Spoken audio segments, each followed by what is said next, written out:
यानंतर या बुलेटिनमध्ये पाहूयात गावाकडच्या बातम्या वेगवान स्वरूपात।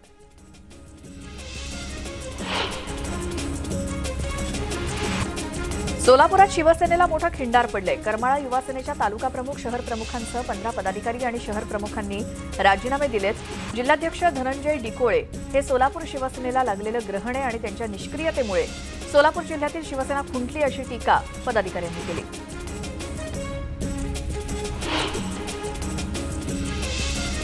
आदित्य ठाकरे पुढच्या आठवड्यात म्हणजेच 10 ते 12 तारखेला दापोली दौरा करणार आहेत। दापोली विधानसभा मतदारसंघात आदित्य ठाकरेंचा निष्ठा दौरा असणार आहे आणि या दौऱ्यासाठी शिवसैनिकांनी जोरदार तयारी सुरू केली आहे।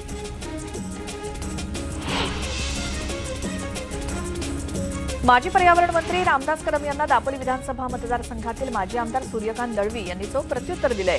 शिवसेनेनं रामदास कदमांना मोठं केलं, निष्ठावंत कार्यकर्त्यांना डावलून कदमांना प्रत्येक वेळी संधी दिली। आज ते उद्धव ठाकरेंवरती टीका करतायत, हे दुर्दैवी असल्याचं दळवी म्हणाले। राष्ट्रवादीचे आमदार अमोल मिटकरी आमच्या संपर्कात आहेत असा दावा कृषी मंत्री अब्दुल सत्तार यांनी केला। मिटकरी यांचं डोकं ठिकाणावरती नाही, त्यांनी चांगल्या डॉक्टरकडे तपासून घ्यावं, म्हणजे काय फॉल्ट आहे हे कळेल असं सत्तार म्हणाले। अकोल्यात त्यांनी हे वक्तव्य केलं।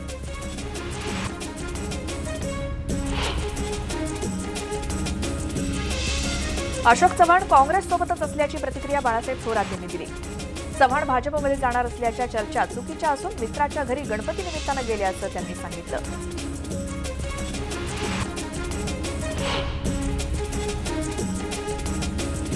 देवेंद्र फडणवीस आणि अशोक चव्हाण यांच्या भेटीबाबत कल्पना नसल्याची प्रतिक्रिया वनमंत्री सुधीर मुनगंटीवार यांनी दिली। विरोधी पक्षातले अनेक आमदार भाजपच्या संपर्कात असून राष्ट्रधर्म जागवणाऱ्या भाजपकडे त्यांचा ओढा असल्याची प्रतिक्रिया त्यांनी दिली।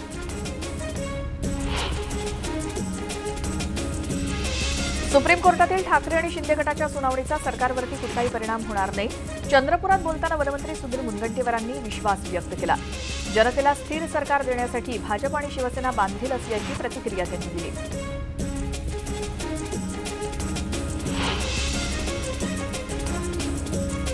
पुण्यश्लोक अहिल्यादेवी होळकरांसंदर्भात राजकारण करण्याच्या भानगडीत पडू नका असा इशारा गोपीचंद पडळकर यांनी शरद पवारांना दिला।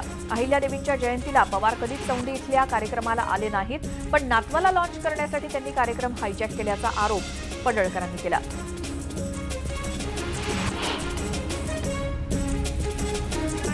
जळगावात आरटीओ कार्यालयाबाहेर स्वाभिमानी शेतकरी संघटनेच्या वतीनं आंदोलन करण्यात आलं। वाहन विक्रेता आणि फायनान्स कंपन्यांकडून ग्राहकांची फसवणूक करण्यात येत असल्याचा आरोप करण्यात आला। आरटीओच्या आशीर्वादानं हा प्रकार सुरू असल्याचा आरोप करत स्वाभिमानीच्या कार्यकर्त्यांनी काळे झेंडे दाखवत निषेध केला।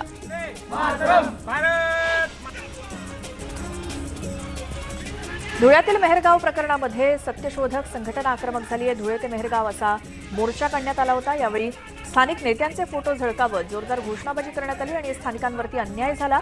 त्यावेळी सगळे नेते कुठे होते असा जाब आंदोलकांनी स्थानिक नेत्यांना विचारला। गडचिरोली छत्तीसगड सीमेवरती असलेल्या 14 गावाच्या ग्रामस्थांनी रास्ता रोको केला। देश स्वातंत्र्याचा अमृत महोत्सव साजरा करत असताना ग्रामस्थांना वीज आणि आरोग्यासारख्या सुविधांपासून वंचित राहावं लागतंय, त्यामुळे संतप्त ग्रामस्थांनी आंदोलन केलं।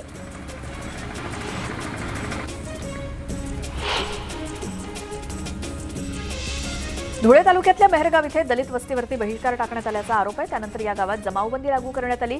जिल्हाधिकारी जलज शर्मा यांनी 2 सदस्यीय चौकशी समिती देखील स्थापन केली आणि याचा अहवाल तत्काळ सादर करावा असे आदेश जिल्हाधिकाऱ्यांनी दिले।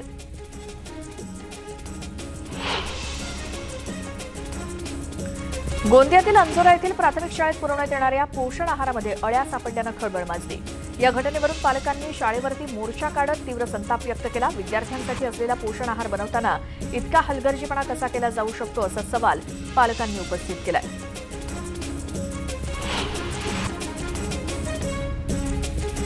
जेवणाच्या बिलावरून पोलीस कर्मचाऱ्यांनी धिंगाणा घातल्याचा प्रकार परभणीमध्ये घडलाय। मला बिल मागतो का म्हणून धाबा चालकाला त्यांनी शिवीगाळ केली आणि हा प्रकार सीसीटीव्हीमध्ये कैद झालाय। या प्रकरणी नवा मोंढा पोलीस ठाण्यामध्ये अदखलपात्र गुन्हा दाखल झालाय।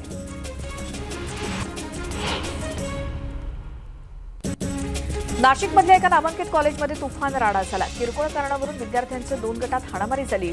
एका मुलाच्या हातात चॉपर असल्याचं दिसलं। कॉलेजच्या कॅन्टीनजवळ हा राडा झाला। संपूर्ण घटना सीसीटीव्हीत चित्रित झाली आहे।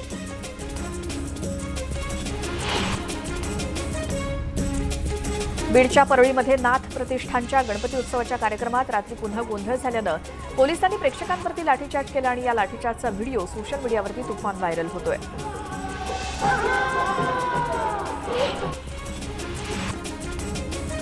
जळगावात एका खासगी क्लासच्या शिक्षिकेनं 9 वर्षांच्या मुलाला अर्धनग्न करत मारहाण केली. या प्रकरणी विद्यार्थ्यांच्या पालकांनी शिक्षिकेविरोधात पोलिसात तक्रार दिली असून त्यावरून अदखलपात्र गुन्ह्याची नोंद करण्यात आली आहे.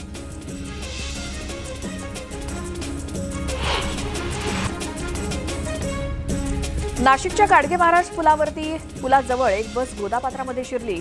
चालकाचं बसवरचं नियंत्रण सुटल्यामुळे हा अपघात झालाय. बसमधील प्रवाशांना स्थानिकांनी बाहेर काढलं असून सर्व प्रवासी सुखरूप आहेत आणि हे बाहेरच्या राज्यातली ही बस आहे.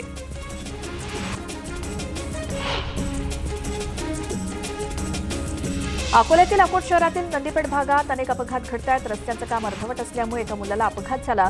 नंतर संतप्त नागरिकांनी नगरपालिकेवरती धडक मोर्चा काढला. यावेळी तणावाचं वातावरण निर्माण झाल्यानं पोलिसांना पाचारण करावं लागलं.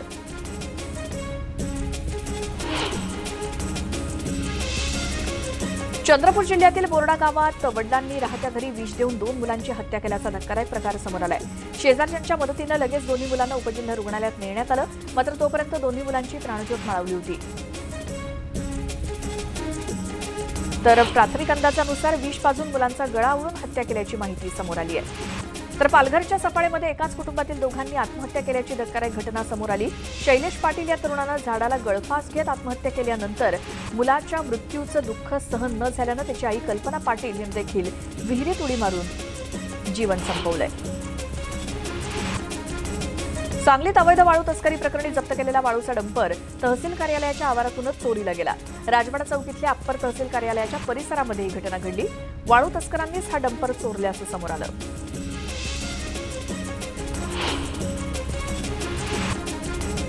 पुण्यात गणेशोत्सवातील गर्दीचा फायदा घेत चोरी करणाऱ्या आंतरराज्य टोळीचा पर्दाफाश झालाय. पुणे पोलिसांनी सापळा रचून ही कारवाई केली. कारवाईत सुमारे 15 लाख किमतीचे 84 मोबाईल्स जप्त करण्यात आले.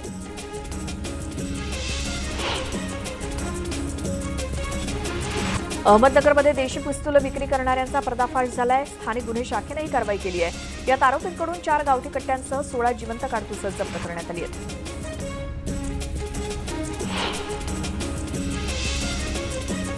पुण्यातील धायरी परिसरात विजेचा शॉक लागून अल्पवयीन मुलाचा मृत्यू झाला. प्रणव निवंगुणे असं तरुणाचं नाव असून रात्री 11च्या सुमारास पाण्याची मोटर सुरू करताना विजेचा झटका लागला आणि त्यातच त्याचा जागीच मृत्यू झाला.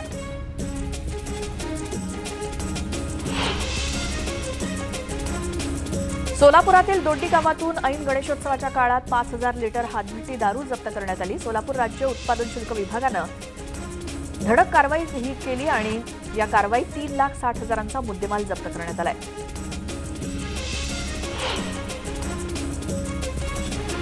सिंधुदुर्गातील प्रसिद्ध जनरल जगन्नाथराव भोसले उद्यानात टॉय मोनोरेल लवकरच सुरू होईल याची घोषणा शालेय शिक्षण मंत्री दीपक केसरकर यांनी केली.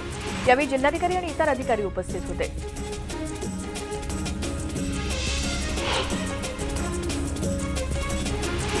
भंडाऱ्यातील प्रयोगशील शेतकरी मनीषा नागलवाडे यांनी फवारणी करणारा ड्रोन तयार केलाय. या ड्रोनची यशस्वी चाचणी झाली आणि या चाचणी दरम्यान पंचक्रोशीतील ग्रामस्थांनी मोठी गर्दी केली होती. एकावेळी 10 लिटर कीटकनाशक फवारण्याची या ड्रोनची क्षमता आहे.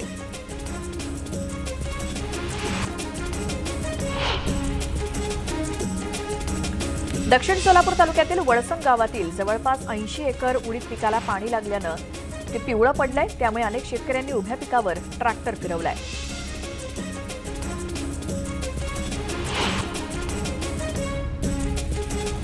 प्रसिद्ध संगीतकार अतुल गोगावलेंनी मुंबई ते बीड बाईक राईड केली. गणेशोत्सवानिमित्तानं अतुल गोगावले बीड दौऱ्यावरती गेलेत आणि यावेळी बाईकस्वारांना सेफ्टी टिप्स देत अतुल गोगावलेंनी बाईक राईड केली.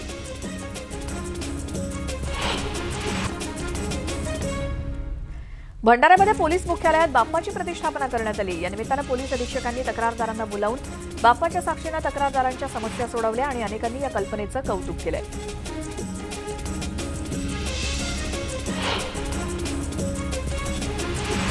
मावळच्या शिवली येवलेवाडी इथे शालेय विद्यार्थ्यांनी घरोघरी जाऊन बाप्पाचं दर्शन घेत आरती करण्याचा स्तुत्य उपक्रम सुरू केलाय. गावातील प्रत्येक घरात जाऊन हे विद्यार्थी गणपतीची आरती करतात. तिथल्या सांस्कृतिक आणि इको फ्रेंडली देखाव्यांचं महत्त्व समजून घेण्याचा प्रयत्न करतात. विशेष म्हणजे हे विद्यार्थी गणवेशात असतात.